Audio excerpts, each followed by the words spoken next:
Master of the Games is the sophomore full-length album from Demon Bitch. This is a Detroit, Michigan-based heavy metal band, and one that has incorporated more speed and thrash metal, maybe even some power thrash metal into their sound since they've started. Now, it has been 8 years between releases, so a lot has changed, and I would say this was always a band that had definitely a throwback sound. It was an authentic, almost heavy load kind of sound to their first record.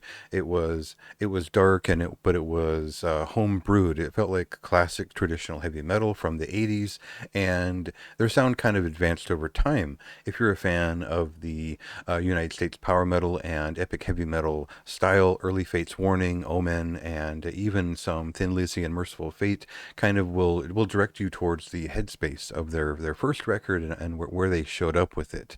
I think by the time they released Hell Friends, they had reached kind of the peak of that sound, and they took a huge long break after that, so obviously a lot has changed. In the interim, they focused on a couple of other side projects and related bands, White Magician being the most notable for my own taste, and I think they released a record on Cruz del Sur a couple of years ago, and so now they've turned their focus back onto this band, and they can shred a lot more all of a sudden. They're actually much better musicians, and the production values have gone up. The vision for this album is actually pretty admirable and ambitious, and they're still embracing the obscure 80s heavy metal vibe, but this is clearly just a much better, much improved band overall, and one that produces a very different sound because their musicianship and the precision of everything they're doing has changed quite a bit. So we'll get an example of that right away with a clip, and then I'll talk a little bit more about why this is kind of one of the better traditional heavy metal albums released this year.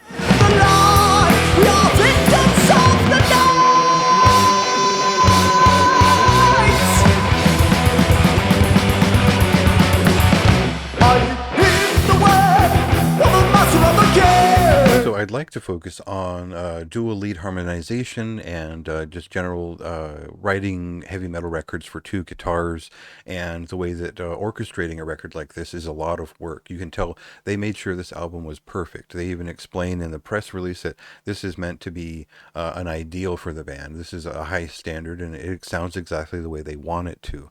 It definitely doesn't sound like they're struggling through any of this, and the vision of the vocalist here is not only eccentric, but it's grand. It's ambitious in its narrative. It is expressive in every step, and it definitely has that late '80s power speed metal dynamic where the shred works really well rather than dominating the riffs or the songs themselves. The thing is that there's always an enhancement to the traditional heavy metal feeling of it, whether it's epic, whether it's power thrash, or however they're making these songs a little bit more exciting.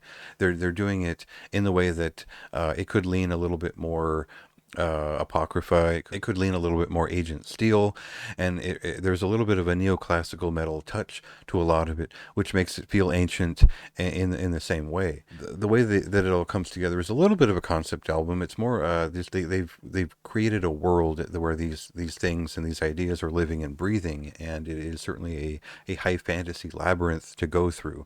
And I really appreciate how side A is exuberant and explosive, and then they create just a little bit more of a maze with their ideas on the second half of the album, and in a way that the ideas are rapidly firing so consistently throughout this album that it feels like it's a huge leap for the band beyond the more straightforward and simply expressed debut from the group so many years ago. So it kind of blew me away because my expectations were something that was a little bit rusty, just a little bit throwback, and I expected the songwriting to be good, but I didn't expect to be so blown away by the guitar ideas, the vocalist's personality just completely expanding in a lot of different directions, and the ambition of this record in general is just high. So it's a level of craft that I just wasn't expecting. It is, like I said, one of the better traditional heavy metal record related things of this year, and it gets a high recommendation from me. Nothing but enthusiasm for this record here.